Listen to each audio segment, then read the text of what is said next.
पहली बार चांद पर कारोबारी सरगर्मियों की तैयारी, इजरायली तंजीम कब नाकाम हुई। दुनिया की तारीख में पहली बार चांद पर कारोबारी सरगर्मियों की तैयारी का आगाज कर दिया गया है। जापानी स्टार्टअप का खलाई जहाज मुल्क के पहले कमरी मिशन पर रवाना कर दिया गया और ये निजी कंपनी की जानिब से अपनी नौयत का पहला मिशन है। एलोन मस्क के स्पेस एक्स के जरिए अमेरिकी रियासत फ्लोरिडा के लॉन्च सेंटर से खलाई जहाज को रवाना किया गया। टोक्यो में कायम स्टार्टअप आई स्पेस की जानिब से तैयार करदा खलाई जहाज को रात 2:38 पर फैल्कन 9 रॉकेट के जरिए लॉन्च किया गया, जिसकी लाइव फुटेज दिखाई गई। स्टार्टअप के चीफ एग्जीक्यूटिव अफसर ने बयान में कहा है कि हमारा पहला मिशन चांद की सलाहियत को जाहिर करने और इसे एक मजबूत और मुतहरिक माशी निज़ाम में तब्दील करने की बुनियाद रखेगा।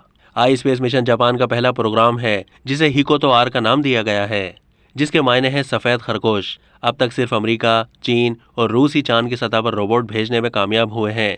कंपनी का कहना है कि उनका मिशन अप्रैल 2023 में चांद की ज़ाहिरी सतह पर पहुंच जाएगा। सिर्फ 2 बाय 2.5 मीटर की पैमाइश वाले इस खलाई जहाज में एक पेलोड है, जिसमें यूएई का बनाया हुआ 10 किलोग्राम रोवर भी शामिल है। खलीजी मुल्क खलाई मुकाबले में सामने आने वाला नया मुल्क है, लेकिन उसने साल 2021 में मरीख पर कामयाबी से मिशन भेजा था, मगर पहली बार वो चांद की सतह पर रोवर राशिद को उतारना चाहता है।